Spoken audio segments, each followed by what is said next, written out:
Bonjour à toutes et à tous. On se retrouve aujourd'hui pour le premier épisode du podcast Girlboss.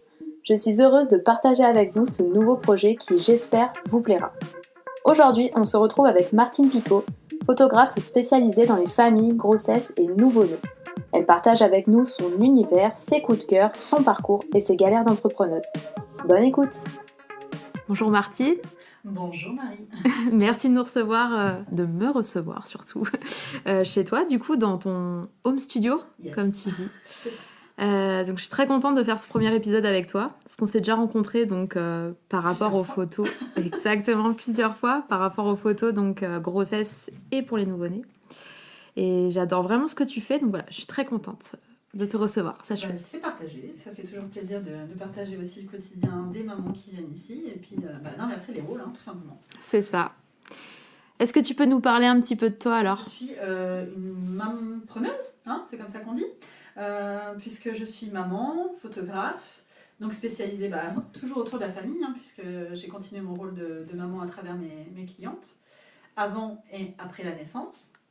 Donc c'est ma spécialité, les nouveau-nés, les grossesses. Bon après, je continue à les suivre avec les sitters, les séances smash the cake et aussi plus tard, pour ceux qui ont beaucoup grandi, les séances famille. Et tu fais aussi pas mal de séances saisonnières, on va dire. Ouais. Comme en ce moment, on est le 5 décembre. C'est presque la fin quand même, parce que faut quand même s'y prendre un petit peu à l'avance pour que le Père Noël ait ce qu'il faut à mettre sous le sapin. Mais oui, en effet, quand j'ai débuté en 2013, c'était vraiment ma force d'avoir apporté ça en Creuse, des mini-séances à thème. Donc là, en l'occurrence, Noël. Et alors moi, j'ai quelques questions aussi à te poser. On discutait tout à l'heure un peu avant de commencer l'enregistrement. Donc t'es creusoise d'origine. Je suis creusoise à 300%. Je suis née ici, c'est ce que je disais, je vais peut-être même mourir ici. Je suis très difficile à déraciner. Et t'as toujours voulu être photographe ou... Je pense qu'au fond de moi, oui.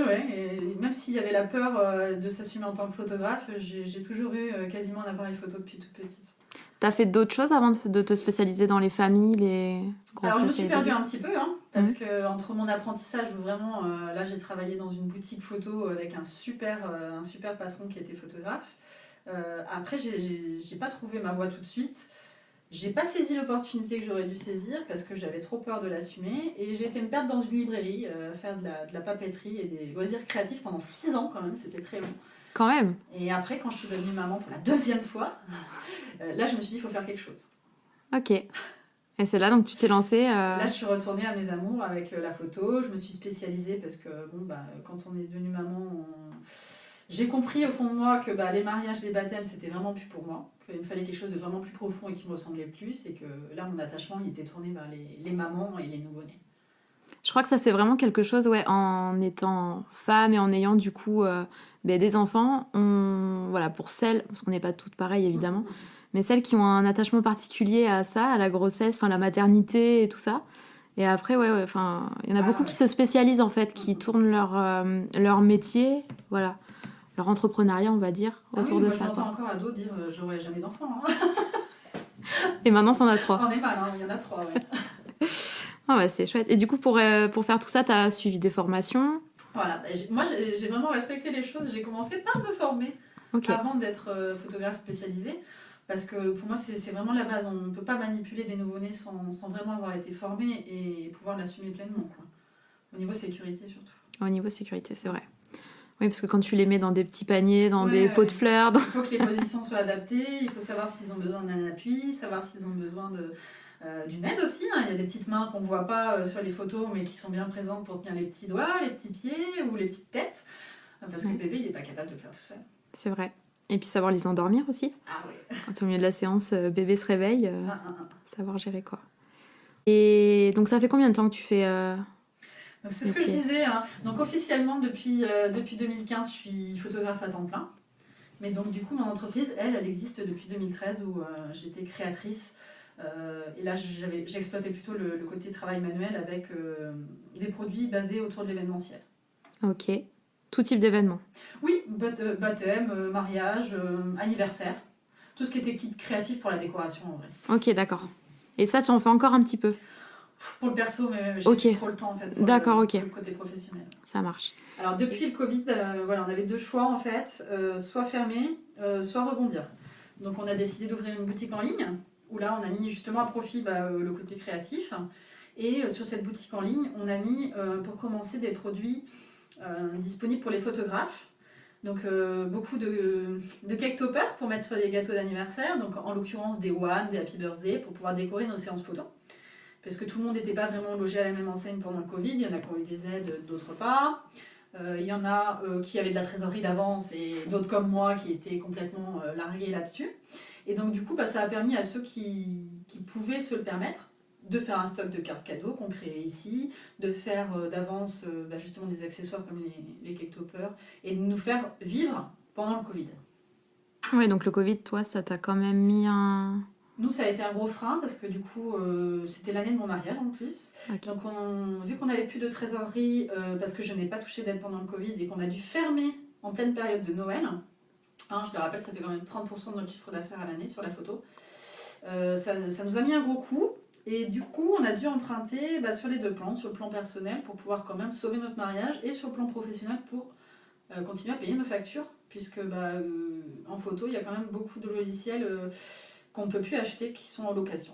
Donc mon CRM de gestion pour la compta, mes logiciels pour travailler les photos, tout ça, c'est des factures fixes qui ne peuvent pas être annulées, quoi.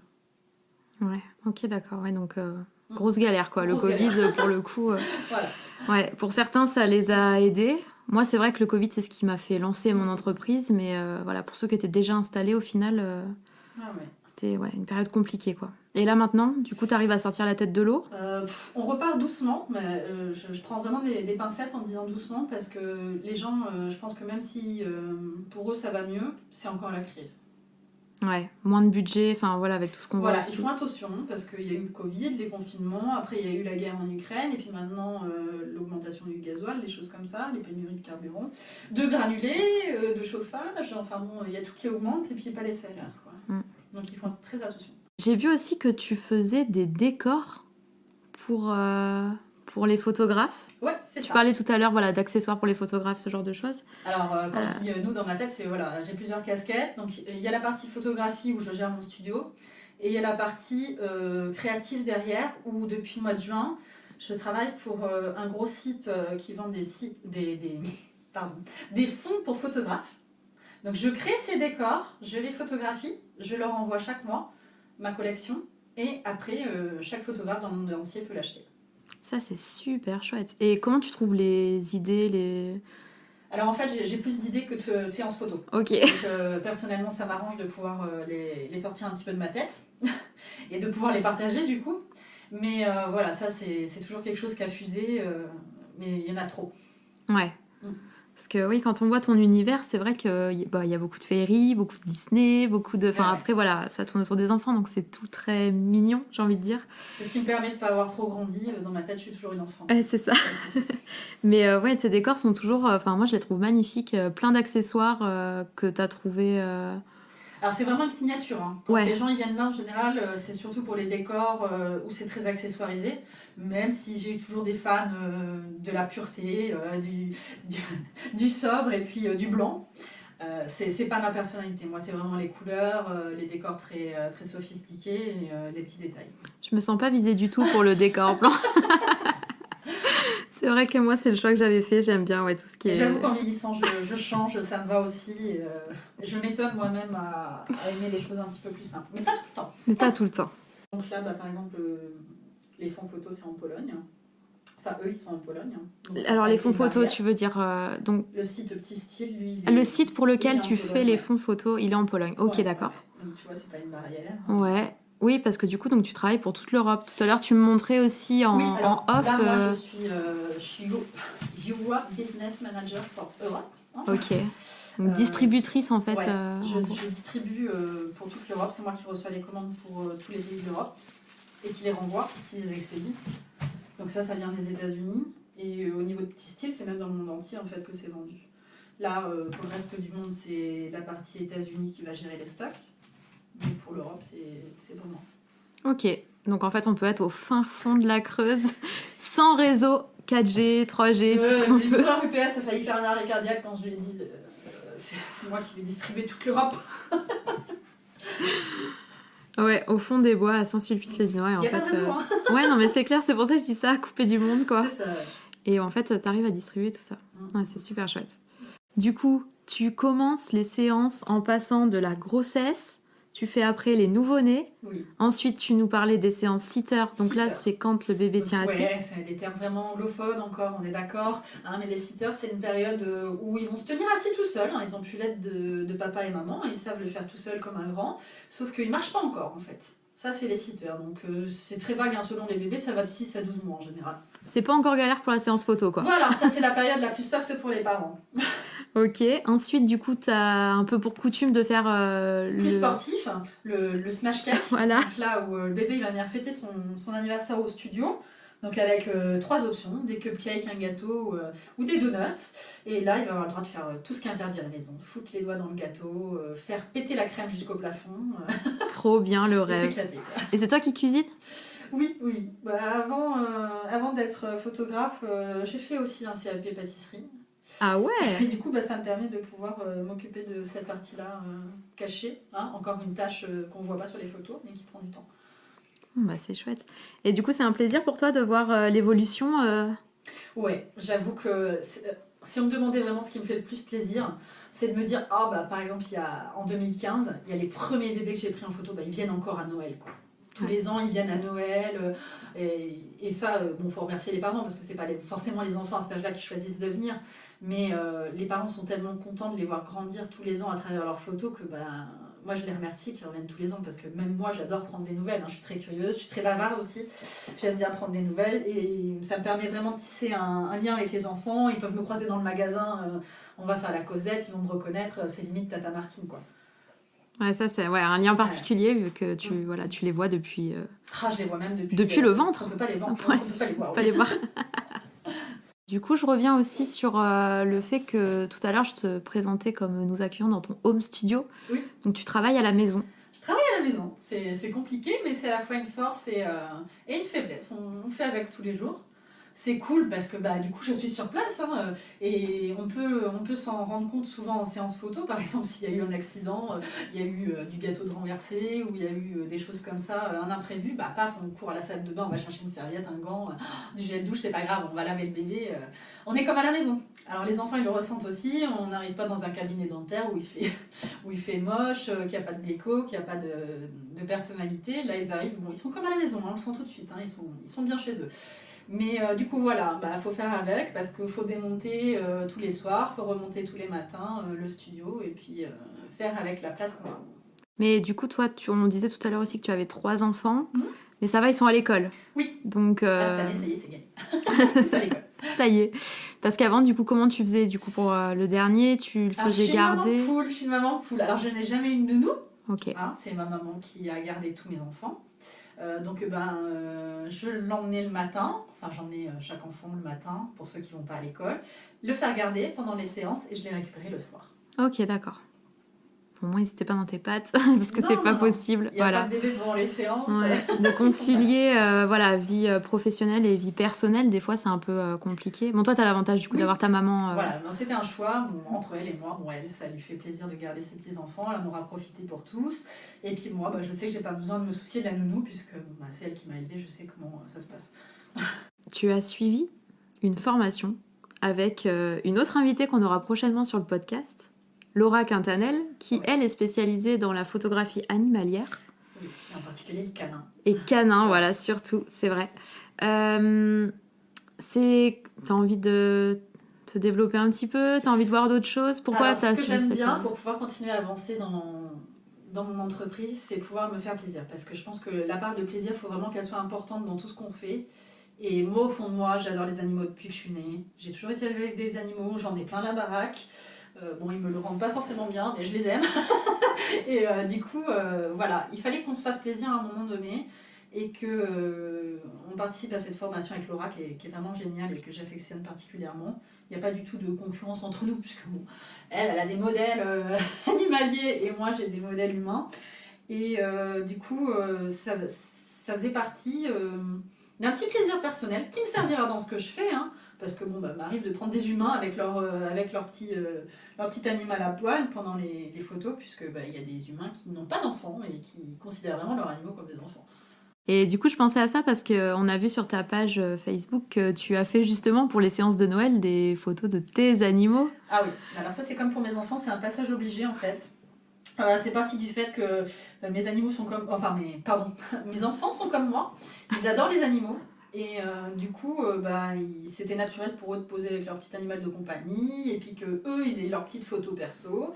Donc en fait, tous les ans, on fait des photos des animaux de la maison. Cette année, on a enfin réussi à avoir la chatte de gouttière, c'est pas facile, mais elle a aussi sa petite photo. Quand donc tu fais les séances photos avec les nouveau-nés. Yes. Ensuite, tu retouches les photos, enfin voilà, tu améliores un petit peu, voilà, tu fais certaines choses. Secret professionnel. Yes. Mais tu fais également des montages photos. Oui, alors ça c'est quelque chose qui est plus personnel au nouveau-né en fait. Parce que je fais des décors pendant la séance, mais si j'ai envie d'emmener le bébé dans un autre décor qu'on n'a pas eu ni le temps ni la capacité de faire sur place, je travaille aussi en off certains jours pour créer des décors à l'avance. Et du coup après j'insère le bébé dans ces décors. Incroyable. Et du coup, tu as fait une formation de graphiste ou quelque chose comme ça? Ça, c'est venu depuis mon apprentissage où j'adorais gratter sur mes logiciels et faire tout et n'importe quoi. Ça a commencé sur un trip où je voulais mettre un bébé dans une rose comme Anne Guedes, mais qu'en fait, j'avais juste ma petite nièce sous la main et puis les roses du jardin de ma mère, et puis je faisais des montages comme ça. Ça a commencé comme ça. Et puis après, vraiment, c'est venu au fil des années où j'ai peaufiné un petit peu tout ça, et puis que maintenant, ça étonne les gens quand je dis que oui, en effet, ce sont des décors qui ont été faits la veille ou 3 mois avant. Par exemple, là j'ai une anecdote, mon mari a vendu sa moto avant la naissance de notre dernier, et au final, on a fait la photo du bébé sur la moto, et ça passe ni vu ni connu. Ouais, parce que c'est vraiment très fort. C'est vrai que... Ouais. Et du coup, tu parlais d'Anne Guedes. J'ai oublié de te demander tes inspirations un petit peu... Alors, c'est surtout vraiment des photographes anglo-saxonnes, donc soit vraiment des États-Unis, soit en Angleterre, mais elles ont quand même eu un large temps d'avance sur nous dans ce qui est posing de nouveau-né, mini-séance à thème aussi. Moi, quand j'ai commencé, je buvais de ça tous les soirs, des séances photos des Américaines colorées, pleines d'inspiration.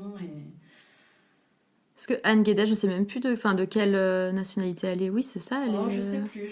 Je sais plus non plus. Mais c'est vrai que... ma maman était très fan de Anne Guedes parce que c'était rigolo. Hein. À l'époque, on n'avait pas vu ça, des bébés dans des fleurs. Ouais, ça fait longtemps. Ouais, elle est vraiment arrivée très très tôt sur le marché et elle a inspiré beaucoup de gens. Pour ceux qui ne connaissent pas, c'était donc une photographe spécialisée pareil nouveau-né où elle mettait en scène les bébés dans des fleurs. Même des plus grands qui avaient dans les 1 an avec tous les petits bourrelets potelés sur le côté. Plus c'était gras, plus c'était mignon. C'est ça. Et voilà, elle les transformait en libellules. Ouais, on pouvait acheter les toiles et tout ça. Oh bah alors là, oui, elle a fait tout ce qu'il fallait au niveau marketing. Les toiles, les calendriers, les cartes postales. Et même les habits pour les nouveau-nés. Oui, les poupées. Et même, oui, mais les habits, parce que je me souviens qu'on pouvait acheter, par exemple, les petits pyjamas lapins et tout. Ouais. Et je me souviens que, voilà, j'ai une amie qui avait fait ça, ouais. Très bien. D'autres inspirations ou pas du tout? Après, j'en ai pas mal. Ouais. Mais ça va pas parler au français, en fait. Ok, ça marche. Et tes univers Disney? Alors Disney, ouais, puis on est quand même très, très cinéphile, très geek aussi, on adore les super-héros, on adore donc tout ce qui est Marvel, DC Comics, on adore tout ce qui est fantastique, ça peut être le Seigneur des Anneaux comme plein de choses dans cet univers-là. On aime beaucoup les dragons, les choses comme ça, donc on peut vraiment partir dans n'importe quel sens en photo. Il n'y a pas longtemps, on a fait une porte de Hobbit format nouveau-né. Si on me demande demain, tu fais Daenerys et puis les dragons, on fait ça. On peut vraiment partir n'importe où. Hein. On peut se demander n'importe quoi. Oh là là, ouais. Et je le fais avec plaisir. Et tu fais des concours photos aussi? Alors oui, ça c'est venu vraiment par hasard. C'est suite à une formation marketing que j'ai fait. On en parlait, on en venait à se dire est-ce que ça nous amène un plus finalement d'être publié dans des grands magazines ou de faire des concours. Est-ce que vous avez déjà essayé? Et au fond moi je me suis fait la remarque mais non, mais carrément que j'ai pas essayé quoi. Je me sens pas légitime de postuler pour un truc comme ça quoi. C'est juste pas possible. Et donc cette formation est venue juste avant la naissance de mon petit dernier. Et en tant que photographe, c'est moi qui ai fait les premières photos de mes enfants. Avant quand même de me décider pour le troisième à aller chez une collègue. Mais voilà, j'ai fait mes premières photos de lui quand il avait 9 jours. Et lors de cette séance photo, qui a été quand même cata, parce que faut pas se dire qu'on peut être des deux côtés de l'objectif d'une façon nette et précise, c'est pas possible. Mais voilà, j'ai fait des photos avec mon mari de notre bébé. Et on en a envoyé une par hasard à un magazine. Et en fait, moi, je me suis dit, finalement, elle était tellement nulle qu'ils l'ont pas publiée. J'ai pas été retenue, tant pis, ce sera pour une prochaine fois, je réessayerai l'année prochaine. Et en fait, non, le magazine m'a réécrit, il a dit non, c'est encore en cours d'édition, madame, c'est parce que vous êtes en couverture. Vous n'êtes pas dans le magazine, vous êtes en couverture. Incroyable.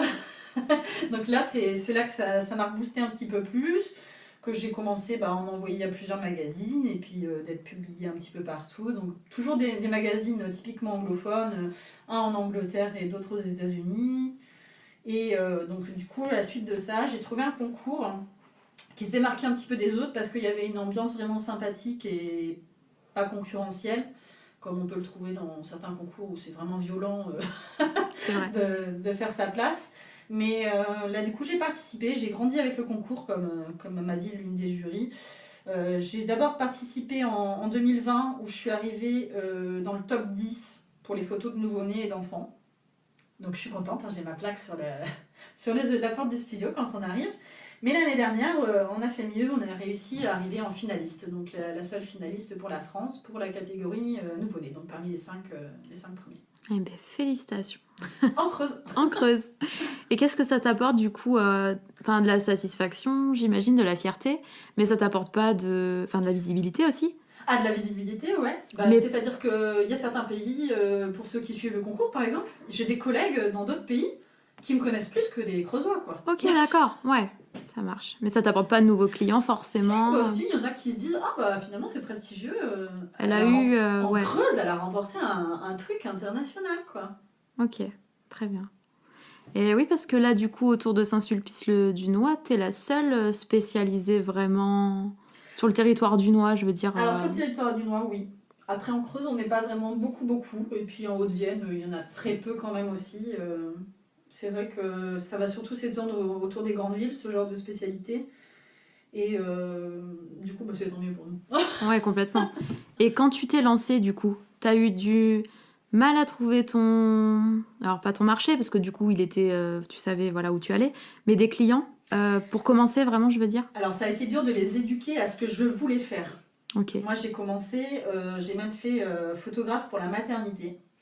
Et mon expérience m'a confortée dans le fait que, non, mon studio, c'était vraiment mon seul bébé, puisqu'à la maternité, j'avais le droit d'aller qu'avec mon appareil photo et être restreinte à des normes d'hygiène où ça me permettait de faire des photos qu'avec le drap de la maternité, par exemple. Donc le truc vert qu'on voit sur toutes les photos, qui est complètement impersonnel, froid en plus, c'est une couleur froide qui ne met pas forcément en valeur avec l'éclairage de la matière. Et donc du coup, j'ai arrêté, et là, je me suis dit, non, tout mon temps, il faut qu'il soit pour mes clients qui veulent mon style, mes photographies. Avec de la couleur et des accessoires.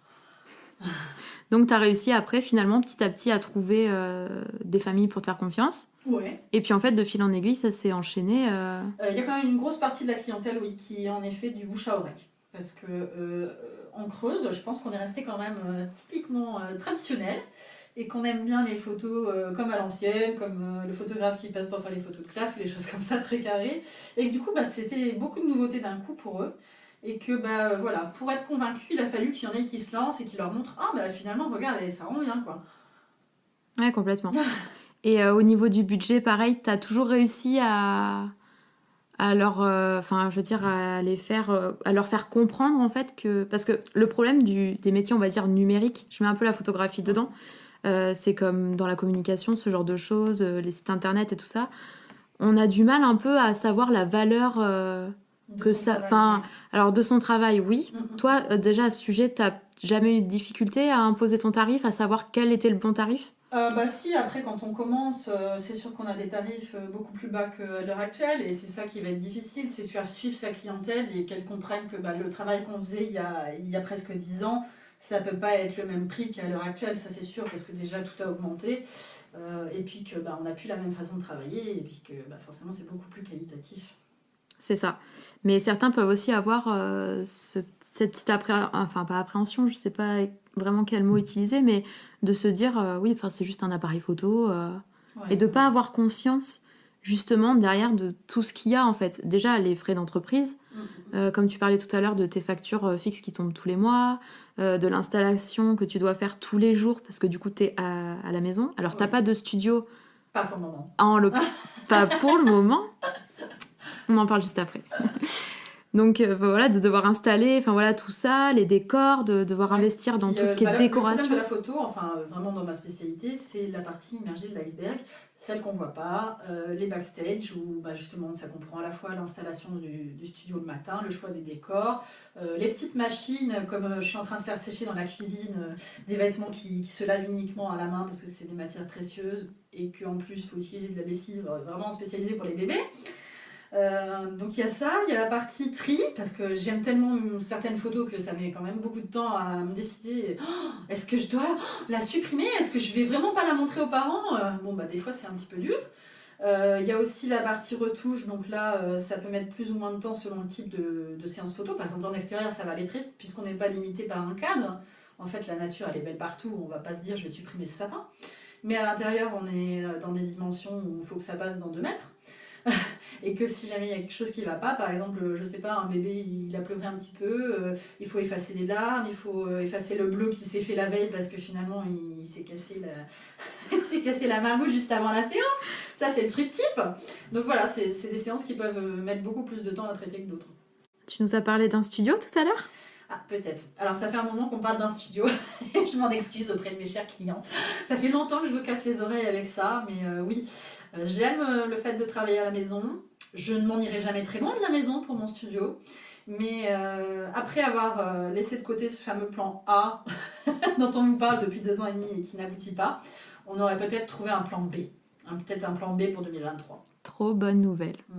C'est un petit peu le cadeau du Père Noël, tu crois ? Ouais. Donc toujours un cadre cocooning, familial, toujours au milieu des bois peut-être, mais voilà, un lieu différent de la maison. Donc au final, tout à l'heure, tu parlais aussi que c'était confortable de travailler à la maison, parce qu'au moins tu étais sur place, tu avais tout ce qu'il fallait. Voilà, s'il y avait une galère ou quoi. C'est ça, il y a beaucoup d'imprévus pendant les séances photo. Ouais, mais tu as quand même envie un petit peu de détacher quand même le côté pro. Avec les enfants qui grandissent, ils prennent encore plus de place qu'avant et ils veulent leur chez eux en fait. Donc comme nous en fait, au bout d'un moment on a envie d'avoir notre espace et puis surtout de pouvoir m'épargner le montage et démontage permanent du studio. Que le mercredi aussi soit pas interdit du salon parce qu'il y a une séance. Le petit qui s'introduit, oups. Et du coup dans ton entreprise t'es toute seule ou tu fais appel Alors, dans ma tête, on est déjà beaucoup. Ouais. Parce qu'il y a la secrétaire, il y a la photographe, il y a la manager, mais il y a aussi mon mari qui m'aide beaucoup.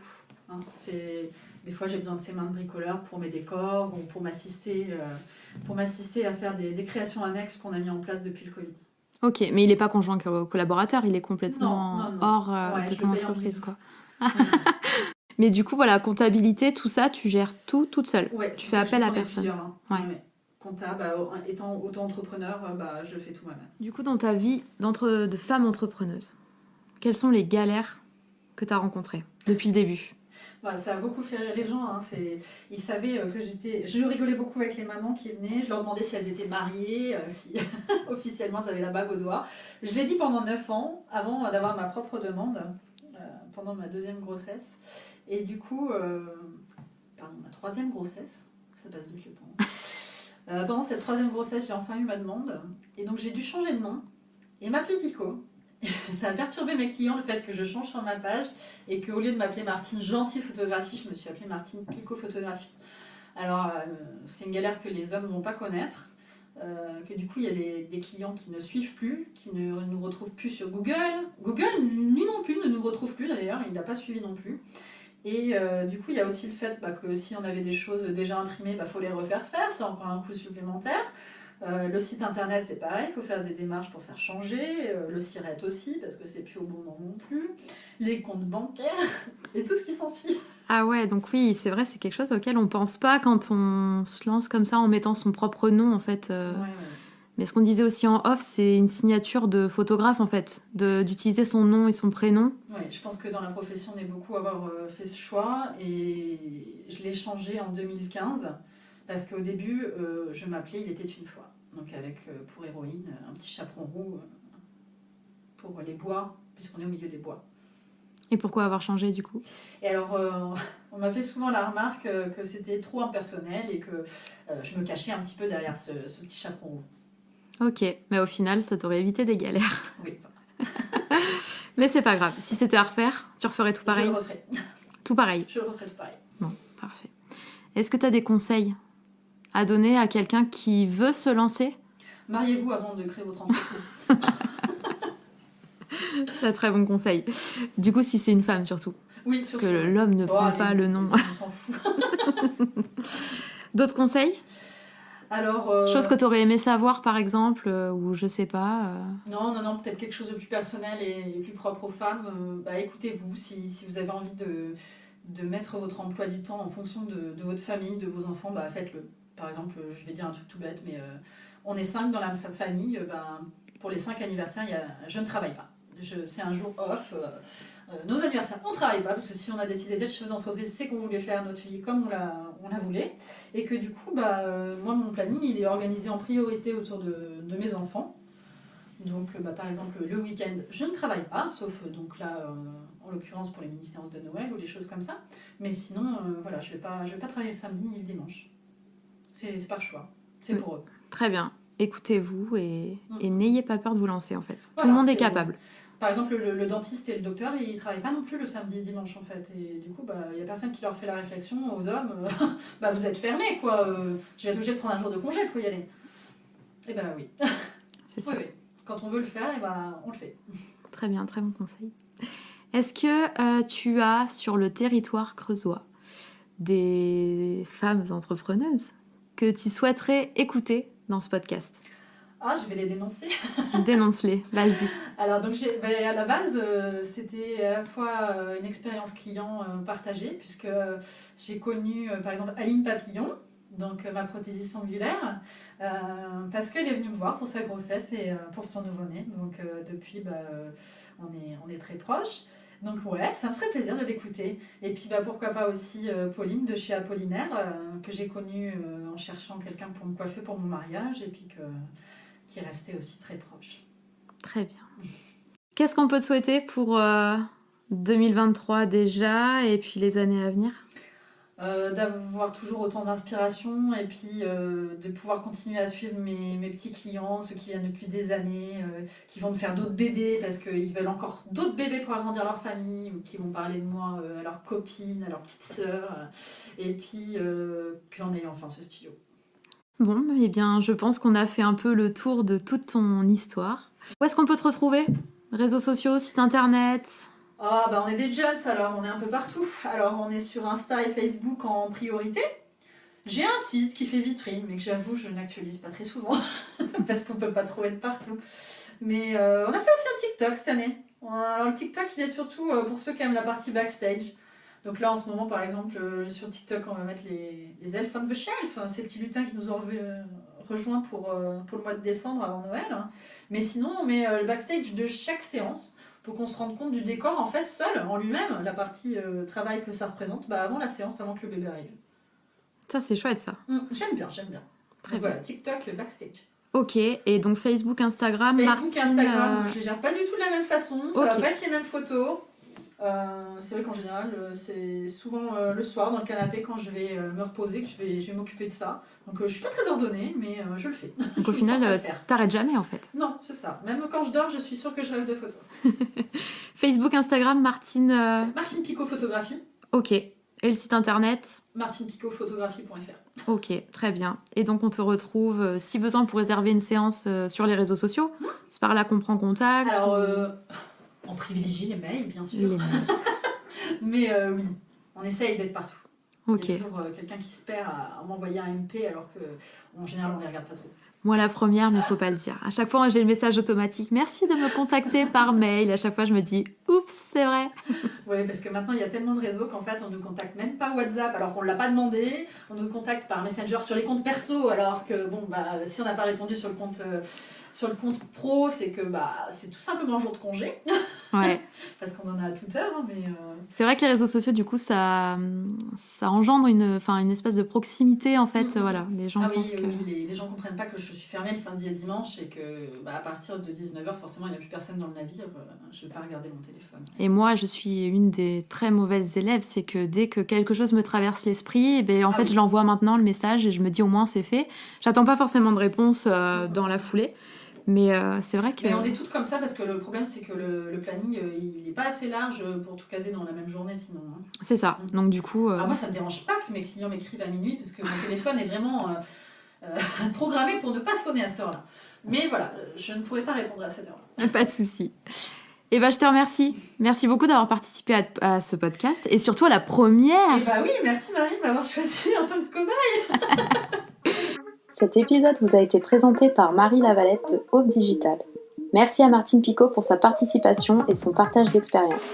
Merci à tous d'avoir écouté ce premier épisode du podcast Girl Boss et on se retrouve très vite pour le prochain épisode. En attendant, likez, commentez et partagez cet épisode sur tous vos réseaux sociaux. À bientôt!